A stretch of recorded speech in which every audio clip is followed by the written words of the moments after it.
Alright, ladies and gentlemen, something a little bit different we're going to be trying. This is the dev manifesto for Scourge League. It seems they've actually listened to us, and quite a few things I've been griping about in my last few videos I've been making while I'm progressing and playing Scourge mechanics is one, I think it's too difficult. Like the layers of defenses you need to get up to like higher tiers of Scourge maps are insane. I pushed all the way up to T10, T11 Scourge maps offline, and it hurts. Like it absolutely hurts. So, and the other major thing I've been kind of feeling that I'm not really into for the whole Scourge League mechanics is that it's not rewarding enough. I mean, it's like it just seems like in any other map area, it's kind of a modified breach where you got to race against time, hope something good drops in the 10 seconds you're in there, and get out. Like they need to increase that Scourge timer a lot more. Like it's just you don't have enough time to do anything. That's basically my gripe. But they did fix a few of the problems, so let's get into this. It's been 1 week since the launch of Path of Exile Scourge. I've been playing for about 4 to 5 days, so they've been working on quite a few things. Problems, it's too difficult to create enough Scourge maps to engage with the content as much as players wanted to. I have been noticing this leveling up Scourge maps. I'm literally doing 10 to 15 maps, and I'm only hitting like a T4 or T5 map. That is ridiculous. So now they require approximately 50% less corruption to be transformed. This is insane. This is going to cut down the grind a lot. That means some of the maps in Scourge tiers, it should now be possible to change Scourge maps back to back. I do foresee being able to do T1 and T2 Scourge maps non-stop with this, with only very little leveling on them. That is phenomenal. Alright, let's see. What was the next problem they fixed? There is not enough incentive for facing the difficulty of staying inside the nightmare for extended periods of time. This I agree on. So they have fixed it by doubling the item quantity and item rarity bonus granted by the exposure to corruption debuff. Very interesting. And have removed diminishing returns from it. Whoa, okay. We're going to dive into this a little bit later today, and we're going to see how this works out on like T1 to T6 maps. If it's profitable to do them, maybe I'll make a build guide on how you can farm them.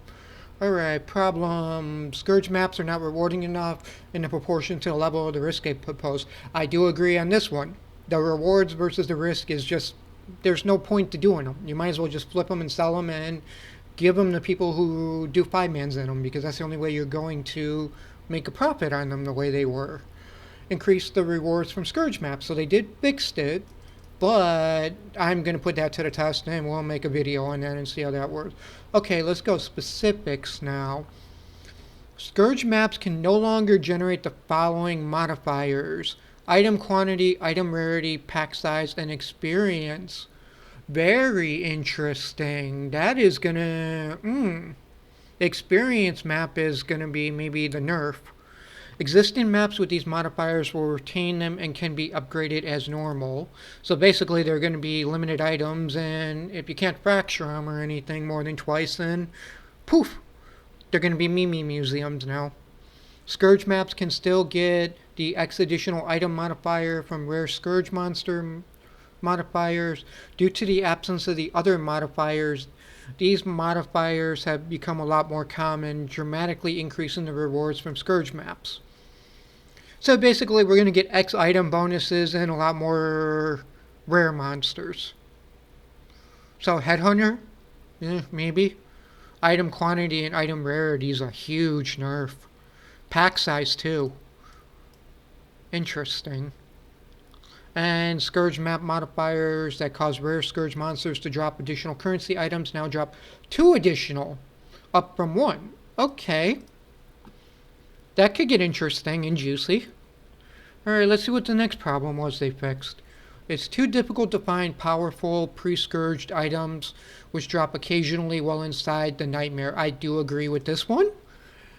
So, solution: dramatically increase the tier of Scourge modifiers you find on pre-scourged items, especially while in maps. For example, you will now find approximately twice as many tier 3 Scourged items as before in maps.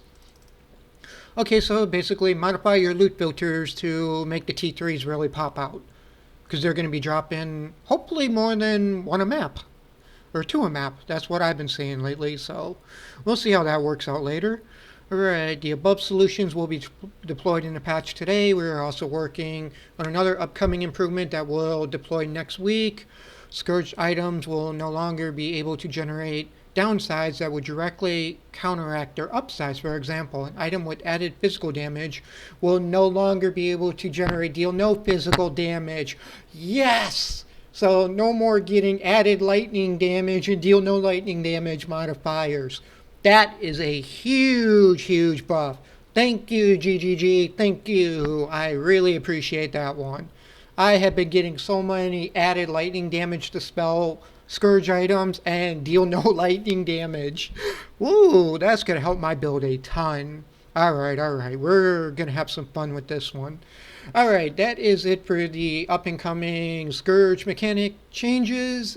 As always, if you guys like this, give it a thumbs up, subscribe to the channel. Much more content will be coming. I am live on Twitch non-stop now playing Path of Exile, so head on over. It is in the description below, and I will see you guys all at the next one. Take care.